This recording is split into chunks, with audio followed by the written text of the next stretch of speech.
שבת שלום ואחר צהריים טובים. ברוכים וברוכות הבאות לבית הספר שלי.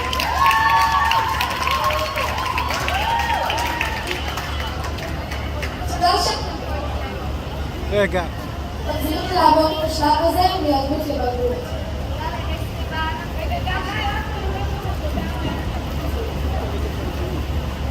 תודה לאסטבן ולנועה שליוו אותי לאורך ההכנות, אני שמח שעברתי את זה וקצת התחברתי למשמעות של המעמד הזה. תודה גם לשבט ולמשפחה שלי שלא מפסיקה אף הזדמנות לחגוג. לסבא אודי, לסבתא אלינה, לסבא רפי ולסבתא בן שבזכותם אני קיים.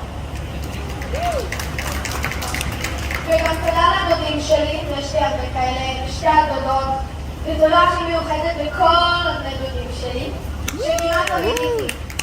לקומונה כולה, לכל האורחים, החברים שלי וגם החברים הגדולים פה של ההורים, גם אתם אחלה, מאוד. היום קראתי מתוך פרשת קדושים ואני אשמח להגיד כמה מילים על אותה פרשה שלמדתם ושמעתם. בטח, אני בטוח שהקשבתם לכל מילה והבנתם הכל. כן, ממש. ובכל זאת, הנה הפרשנות שלי. לכל אחד יש חלומות ושאיפות, ולא משנה כמה קשה, אם יש מכשולים בדרך, או שנאמר לך שאתה לא מספיק מתאים או שאתה לא מוכשר, תמיד צריך ללכת אחרי הלב והרצון. לא לפי מה שאחרים יגידו או מה תגובת הסביבה, אלא ללכת אחרי החלומות שלך. כשהייתי קטן, כל החברים שלי שיחקו בכדור. חלה כדורגל, אחר כך כדורסל, ואפילו היה מסרט בקפוארה. אז ניסיתי גם.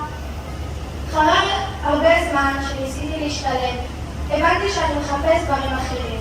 אז החלטתי לשנות כיוון למשהו שונה בחדש עבורי. גם לא קרקע.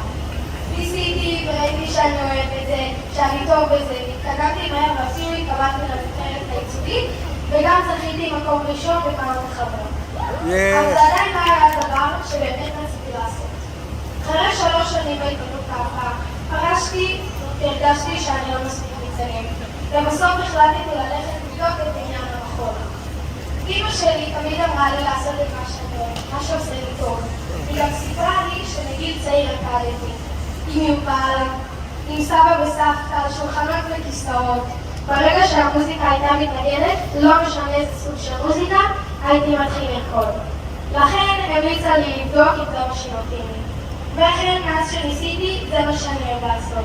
ברגע שנכנסתי לסטודיו בפעם הראשונה, התאהבתי במקום, והבנתי שלפה אני שייך, וזה מה שאני אמור לעשות. גם בעיתונות קרקע וגם במחול, הרגשתי בבית, הכרתי חברים חדשים וילדים שאוהבים לעשות דברים דומים, והם חברים טובים שלי עד היום הזה.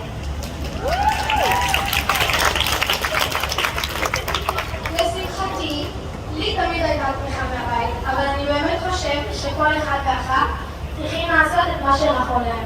וגם אם בבית לא תומכים או שחברים אומרים שזה מוזר, אם לא נעשה את מה שאנחנו אוהבים לעשות, אנחנו נפסיד את האושר והשמחה שיכולים להיות בחיים שלנו. אם נהיה חופשיים, תלמידים, מצליחים, כמעט ניתנו לעשות את מה שאנחנו אוהבים ותשמיעו. נרגיש כולנו טוב יותר, נהיה פחות לחוצים ונתמקד בדברים החשובים. הנפש תהיה יותר קלילה, התחושה הכללית תהיה חופשייה יותר, ואולי אפילו לכולנו עולם שיותר נעים לחיות בו. בפרשה שקראתי מתוכה, פרשת קדושים, כתוב על כל מיני מעשים שטובים לחברה. להשאיר חלק מהקציר לעניים, לא לקלל חירש ולא לשים מכשול בפני עיוור. הפרשה אומרת לנו שהחברה צריכה לדאוג ולתמוך באנשים שלה, לאפשר להם את החיים הטובים ביותר ולא לצמצם ולמסגר אותם, ולמנוע מהם דברים בגלל מוגבלויות או קשיים או להחליט עבורם מי מתאים ולמה. כמו שאני הצלחתי להשתחרר ממחשבות בנאליות, גם החברה צריכה להשתחרר מהם. אני מאמין שכל אחד יכול.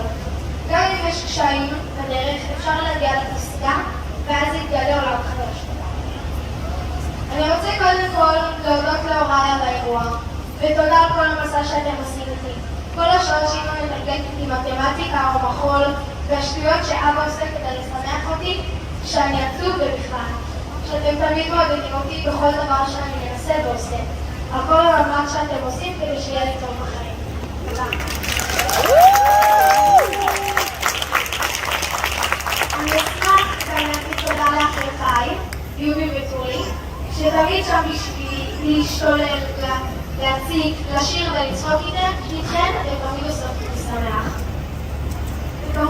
אפשר להזכיר, כמובן אי אפשר להזכיר, בלי להזכיר את שניס, המורה שלנו, הנציחה האמיתית בחיי, ולכל החברים והמשפחה שבאו לחגוג איתי, תודה רבה.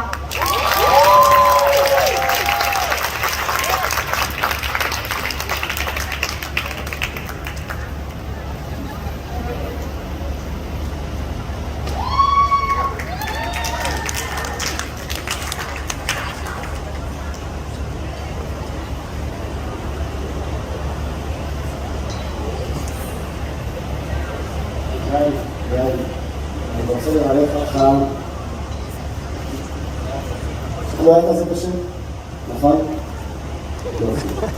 אז היית נהדר, ממש היה תענוג להכיר אותך וללמוד יחד איתך. אני רוצה לברך אותך בברכה מאוד מאוד עתיקה, שאומרת ככה: יברכך אדוני וישמרך, יאר אדוני פניך, יישא אדוני פניו אליך וישם בך שלום. אמן. אנחנו בעמוד 33, קודם כל